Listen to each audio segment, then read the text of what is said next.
सामाजिक विज्ञान का एक चैप्टर जिसका नाम है प्राकृतिक वनस्पति एवं वन्य जीव। क्या नाम है सब्जेक्ट का? प्राकृतिक वनस्पति एवं वन्य जीव। मैंने पिछले क्लास में तुम्हें प्राकृतिक के बारे में समझा दिया था कि प्राकृतिक क्या है और मानव निर्मित क्या है। समझ गया था ना? उसी से थोड़ा सा आगे बढ़ेंगे कि प्राकृतिक वनस्पति, वनस्पति का मतलब होता है पेड़ पौधे, क्या होता है? और वन्य जीव का मतलब होता है जंतु जानवर। हाँ, तो प्राकृतिक वनस्पति और वन्य जीव समझ में आया? तो प्रकृति में जितने भी जीव जंतु है, पेड़ पौधे हैं, सब किसमें आते हैं? प्राकृतिक वनस्पति और वन्य जीव। ये पूरी धरती प्राकृतिक वनस्पति और वन्य जीवों से भरा हुआ है ना। तो प्राकृतिक वनस्पतियों को यहाँ पे 3 भागों में बांटा गया है। पहला भाग वन है, दूसरा भाग घास स्थल है और तीसरा भाग कांटेदार झाड़ियां। वन जिसे हम हरा सोना कहते हैं, जो प्रकृति का एक महत्वपूर्ण भाग है। वन है तो हम लोग हैं, वन नहीं तो हम लोग नहीं, क्योंकि प्रकृति में वन से ही हमें क्या मिलता है? ऑक्सीजन गैस मिलता है, जिससे पूरी दुनिया प्रदूषण से बचता है और सभी जीव जंतु निवास करते हैं ना। दूसरी बात आती है, वन के बाद क्या आती है? घास स्थल। और तीसरा क्या आता है? कांटेदार झाड़ियां। हम आज चर्चा करेंगे वन पर। किस पर चर्चा करेंगे? वन पर। तो वन किसे कहते हैं? वन स्वतः जो अपने आप उगने वाले पौधे, क्या बोलेंगे? अपने आप उगे जाने वाले पौधे, जो प्रकृति में अपने आप उग जाता है और एक बहुत बड़े जगह पर फैल जाता है, उसे हम क्या कहते हैं? वन कहते हैं। जिसे हम क्या कहते हैं? हरा सोना भी कहते हैं ना। हमारे भारत में बहुत सारे राज्यों में तरह तरह के अलग अलग प्रकार के वन हैं, जिसका नाम हम लोग किताबों में पढ़ते भी हैं। झारखंड में भी बहुत सारे वन हैं। विदेश में भी अगर हम दूसरे देशों की बात करें तो अफ्रीका हो गया तुम्हारा, अफ्रीका का जो दक्षिण अफ्रीका में एक बहुत बड़ा वन, इसको अमेजन वन कहते हैं। अफ्रीका, दक्षिण अफ्रीका में, फिर अमेरिका में, ऐसे करके जितने सारे देश है सभी जगह में अलग अलग प्रकार के वन है। ठीक है, तो हम उस पर चर्चा करेंगे आगे। अभी फिलहाल तो वन को यहाँ पे, वन जो है उसको कितने सारे भागों में बांटा गया? गिनती करो तो 1 2 3 4 5 और 6। तो वन को 6 भागों में बांटा गया है। पहला भाग है उष्ण, पढ़िए, उष्ण कटिबंधीय सदाबहार वन। दूसरा क्या है?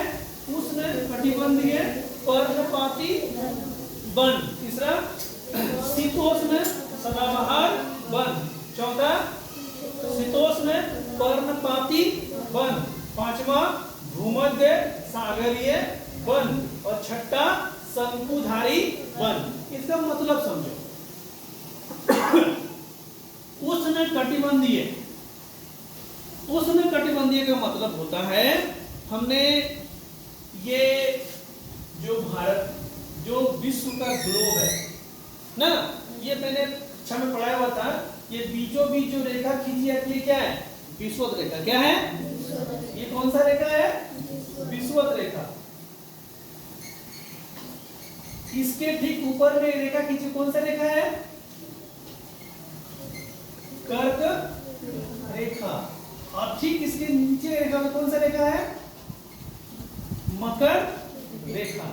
तो यहाँ पे ये जो उष्ण कटिबंधीय की बात कर रहा है, उष्ण, उष्ण का मतलब होता है गर्मी। क्या होता है? तो गर्मी वाले क्षेत्र। कौन वाले क्षेत्र? तो ये जो विषुवत रेखा है, ये विश्व का सबसे गर्मी वाला एरिया है। समझा?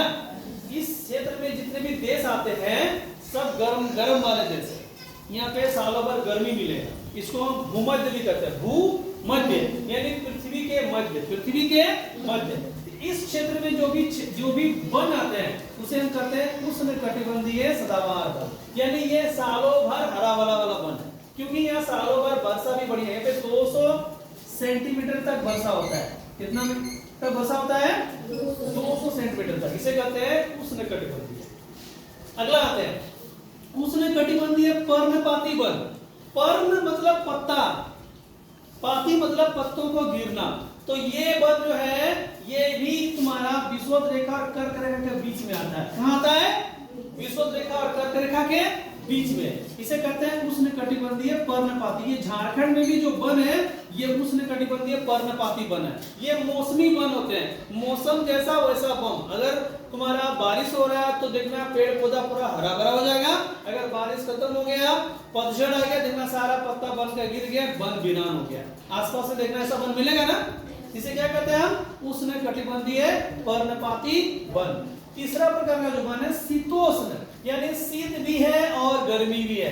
क्या है, शीत भी है और तो शीत और गर्मी कहाँ मिलेगा, तो ये वाला जो एरिया है, मैंने कहा था ना ये गर्मी पड़ता है, क्या पड़ता है, तो ये जो एरिया है ये वाला, ये विषुवत रेखा है। सूरज जो है, सूरज यहां से लेकर यहां तक गति करता है, फिर यहां से लेकर यहां तक नहीं, सूरज का गति यहीं से यहां तक होता है। कर्क रेखा से मकर रेखा, फिर मकर रेखा से इसको करने में कितना दिन लगता है सूरज को, 365 दिन। ये ऊपर वाला क्षेत्र क्या है, ये बर्फ से ढका हुआ क्षेत्र है ना, तो यहाँ लिखा है शीतोष्ण, यानी ये वाला शीत भी है और गर्मी भी है। तो शीत और गर्मी कहाँ मिलेगा, इस एरिया में और इस एरिया में मिलेगा ना। जब थोड़ा सा ठंडा थोड़ा सा गर्मी, थोड़ा सा ठंडा थोड़ा सा, उसे कहते हैं शीतोष्ण। ये भी सदाबहार वन है, यानी सालों भर हरा भरा। जहां जहां सदाबहार लगा हुआ है समझ जाना सालों भर क्या रहेगा, हरा भरा। इसका नाम हुआ शीतोष्ण, यानी शीत और गर्मी वाले वन। हाँ, फिर आ रहा शीतोष्ण पर्णपाती, यानी ये भी वन है ठंडा और गर्मी वाला, लेकिन यहाँ पे पत्ते गिर जाते हैं। हम तुम्हें सिर्फ अभी मतलब समझा रहे हैं वनों का, कहां पे कौन राज्यों में कहां पाया जाता है ये अगले क्लास में बताएंगे, एक एक करके सीखना पड़ेगा। शीतोष्ण पर्णपाती मतलब क्या हो गया, शीत भी और गर्मी भी, समझ में आया। और अगला वन है भूमध्य सागरीय। मैंने कहा था ना ये भूमध्य, भूमध्य मतलब भूमि का मध्य, वो ये भी एक तरह का वन है भूमध्य सागरीय वन। और सबसे लास्ट है शंकुधारी। शंकुधारी का मतलब होता है जहां पर सालों भर बर्फ रहे। तो सालों भर बर्फ कहां रहेगा, उत्तरी ध्रुव और कहां पे, दक्षिणी ध्रुव में। यानी इन सब एरिया में जो वन होगा वो इस तरह का वन होगा, इस तरह का। बर्फ गिरेगा तो फिसलकर सब नीचे गिरेगा, ओके। बर्फ गिरेगा तो फिसलकर कहां जाएगा, उसे कौन वन कहते हैं, बोलो जोर से। तो वन कितने प्रकार के हो गए, पढ़िए तो, होती है सदाबहार वन, फिर पढ़ो पर्णपाती वन, शीतोष्ण सदाबहार वन, शीतोष्ण पर्णपाती वन, भूमध्य सागरीय वनस्पति और शंकुधारी। दोबारा फिर चर्चा करते हैं। उष्णकटिबंधीय वन में क्या होगा, उष्णकटिबंधीय वन कहाँ होगा, जहाँ सालों भर क्या होगा, गर्मी, सालों भर क्या होगा, उष्णकटिबंधीय पर्णपाती, यहाँ भी क्या होगा, गर्मी होगा, लेकिन पत्ता क्या होगा, झड़ेगा।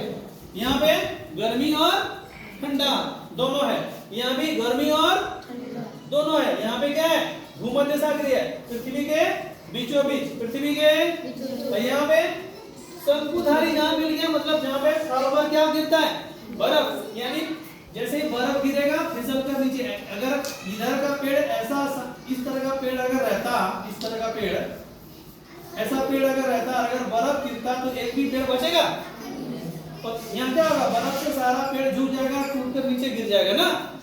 प्रकृति ने ऐसा वन बनाया कि जितना भी बर्फ गिरे सब फिसल कर नीचे आ जाए।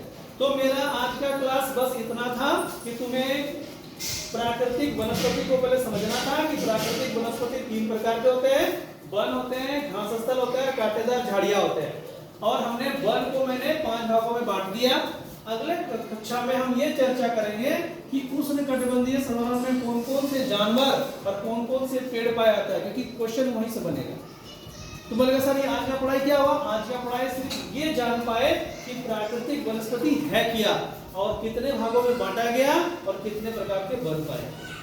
ठीक है, इसे एक बार घर में प्रैक्टिस कर लेना और समझ लेना, नेक्स्ट क्लास में इससे आगे बढ़ेंगे। ठीक है।